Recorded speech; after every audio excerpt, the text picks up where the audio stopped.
కూటమి ప్రభుత్వం వచ్చిన తరువాత మహిళలపై నేరాలు పెరిగిపోయాయని ఏపీ శాసనమండలిలో వైఎస్ఆర్సీపీ ఎమ్మెల్సీ వరుదు కళ్యాణి నిలదీశారు. సీఎం సొంత జిల్లాలోనే 10% నేరాలు పెరిగాయన్న వరుదు కళ్యాణి హోంమంత్రి అనిత ఇన్ఛార్జిగా ఉన్న విజయనగరం జిల్లాలో మహిళలపై నేరాలు పెరిగాయని వివరించారు. మదనపల్లిలో 7 ఏళ్ల బాలికను అత్యాచారం చేసి డ్రమ్లో వేసి చంపేశారని, తిరుపతిలోనే డ్రగ్స్ గంజాయి పెరిగిపోయిందని చెప్పారు. 112కి ఫోన్ చేస్తే రావడానికి 25 నిమిషాల తర్వాత స్పందిస్తున్నారని, ఆంధ్రప్రదేశ్లో ఆడపిల్లలకు రక్షణ లేకుండా పోయిందని ఆవేదన వ్యక్తం చేశారు. కూటమి ఎమ్మెల్యే ఓ మహిళను గర్భవతిని చేసి 5 సార్లు అబార్షన్ చేయించారని, ఈ ప్రభుత్వం ఏం చర్యలు తీసుకుందని, ఆడపిల్లలంటే ప్రభుత్వానికి ఎందుకింత నిర్లక్ష్యం అంటూ వరుదు కళ్యాణి ప్రశ్నించారు. గౌరవ మంత్రి గారు చెప్పినట్టుగా గత ఏడాది 1485 కేసులు నమోదయ్యాయని చెప్పారు అధ్యక్ష. అంటే రోజుకి 4-5 జరుగుతున్నాయి అధ్యక్ష. ఈ రాష్ట్రంలో రోజుకి 4-5 మంది మీద అత్యాచారాలు అఘాయిత్యాలు జరుగుతున్నాయి అధ్యక్ష, మహిళల మీద. అలాగే 50-60 మంది వేధింపులకు గురవుతున్నారు అధ్యక్ష. అసలు ఈ ప్రభుత్వం వచ్చాక అధ్యక్ష మహిళల మీద అఘాయిత్యాలు, అత్యాచారాలు, నేరాలు విపరీతంగా పెరిగిపోయాయి అధ్యక్ష. ఇది పోలీసులు అధికారికంగా చెప్పిన లెక్కల ప్రకారం చూస్తే మహిళల భద్రత ఎంత ఘోరంగా ఉందో అర్థమవుతుంది అధ్యక్ష. ఈరోజు 16,288 మంది మహిళల్ని వేధించారు అధ్యక్ష. 10 జిల్లాల్లో మహిళల మీద నేరాలు విపరీతంగా పెరిగిపోయాయి అధ్యక్ష. సాక్షాత్తు గౌరవ సీఎం చంద్రబాబు నాయుడు గారు ఉన్న జిల్లాలోనే మహిళల మీద నేరాలు 10% పెరిగాయి అధ్యక్ష. అంటే ఈ రాష్ట్ర ముఖ్యమంత్రి చంద్రబాబు నాయుడు గారి నీడలోనే మహిళలకు రక్షణ లేదా అధ్యక్ష? అలాగే ముఖ్యమంత్రి గారి సాక్షిగానే మహిళల్ని వేధిస్తున్నారు, హింసిస్తున్నారు, చంపేస్తున్నారు అధ్యక్ష. అదే జిల్లాలో గౌరవ మంత్రి గారు అయిన లోకేష్ గారు కూడా ఉన్నారు అధ్యక్ష. అలాగే సాక్షాత్తు హోంమంత్రి గారు ఇన్ఛార్జిగా ఉన్న విజయనగరం జిల్లాలో కూడా మహిళల మీద నేరాలు పెరిగాయి అధ్యక్ష. అలాగే ఈ రాష్ట్రంలో గుంటూరు, సత్యసాయి, నెల్లూరు, విజయనగరం, కడప, అన్నమయ్య, పల్నాడు, పార్వతీపురం, మన్యం, తిరుపతి జిల్లాల్లో పెరుగుతున్నాయి అధ్యక్ష. మహిళలను వేధించే వాళ్ళను, పిల్లలను అత్యాచారం చేసే వాళ్ళకు అస్సలు భయం లేకుండా పోయింది అధ్యక్ష. నిజం చెప్పాలంటే వీటిలో ముఖ్యంగా అత్యధిక కారణం గంజాయి, డ్రగ్స్, వీటి మత్తులో చేస్తున్నారు అధ్యక్ష. మన హోంమంత్రి గారు అయితే ఏకంగా గంజాయి లేదని చెప్పేశారు అధ్యక్ష. కానీ ఈ సభ జరుగుతున్న టైంలోనే మొన్న మదనపల్లిలో చూసాం అధ్యక్ష, గంజాయి మద్యం మత్తులో 7 ఏళ్ల బాలికను అత్యాచారం చేసి హత్య చేసేసి తన ఇంట్లో డ్రమ్లో పడేశాడు అధ్యక్ష. ఒక క్రూర మొగం అలాంటి వెధవల చేశాడు అధ్యక్ష. అలాంటి అయితే ఎంత దారుణంగా రాష్ట్రంలో గంజాయి, డ్రగ్స్, కల్తీ మద్యం ఏరులై పారుతుందంటే దానికి కూడా లెక్కలు చెప్తాను అధ్యక్ష. ఎన్డీపీఎస్ కేసెస్ చూస్తే షాక్ అయిపోతాం అధ్యక్ష. దాన్ని బట్టి అర్థమవుతుంది ఎంత దారుణంగా ఈ రాష్ట్రంలో పెరుగుతున్నాయి అనేది. శ్రీకాకుళం జిల్లాలో ఏకంగా 213% గ్రోత్ ఉంది అధ్యక్ష.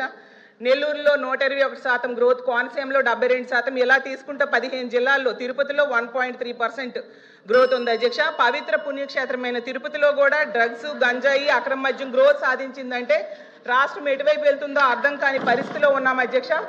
ఎవరైనా ఆపదలో ఉంటే పోలీస్ కాల్ సెంటర్కి ఫోన్ చేస్తారు అధ్యక్ష. కానీ పోలీస్ కాల్ సెంటర్ 112లో స్పందించే టైం 26 నిమిషాలు ఉందని అధ్యక్ష. అది నేను చెప్పడం కాదు అధ్యక్ష, సాక్షాత్తు అమిత్ షా గారే చెప్పడం జరిగింది అధ్యక్ష. మన గౌరవ ముఖ్యమంత్రి గారికి గౌరవ కేంద్ర హోంమంత్రి గారు లేఖ కూడా రాశారు అధ్యక్ష. అసలు ఈ పోలీసులకి ఎందుకింత ఆడపిల్లలంటే నిర్లక్ష్యం, ఎందుకింత వివక్ష, ఎందుకింత చిన్న చూపు అని అడుగుతున్నాను అధ్యక్ష.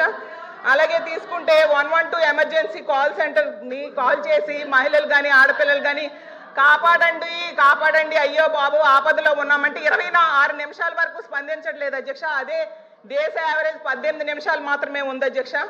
దీనికి ఎగ్జాంపుల్స్ చూసుకుంటే అధ్యక్ష, అనంతపురంలో ఇంటర్మీడియట్ అమ్మాయి కనిపించకుండా పోయి 2 రోజులు అయిందని తల్లిదండ్రులు కంప్లైంట్ ఇస్తే అధ్యక్ష, క్వశ్చన్స్ కూడా అడుగుతాను, కంప్లైంట్ ఇస్తే అధ్యక్ష పోలీసులు స్పందించలేదు.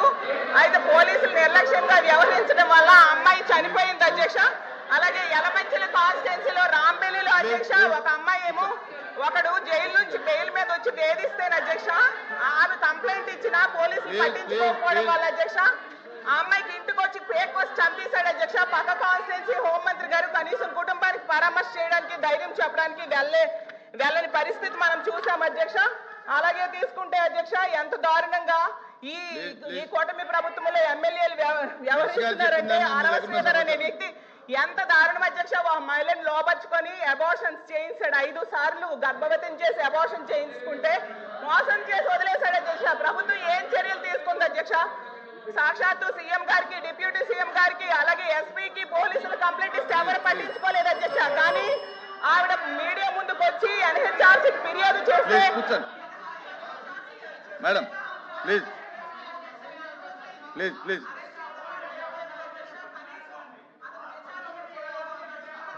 Please please please please.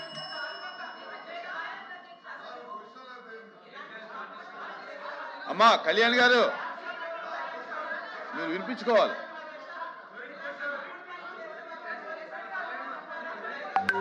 ఇలాంటి దుర్మార్గులు మహిళల మీద చిన్నారుల మీద అత్యాచారాలు చేస్తున్నారు అధ్యక్ష. నేను ఒకటే అడుగుతున్నాను, ఈ హాస్టల్స్ లో అమ్మా అధ్యక్ష హాస్టల్స్ లో ఎంత మంది అఘాయిత్యాలకు అత్యాచారాలు గురవుతున్నారు అధ్యక్ష. Please, please. హాస్టల్స్ ఏమ్మా నా కళ్యాణ్ గారు,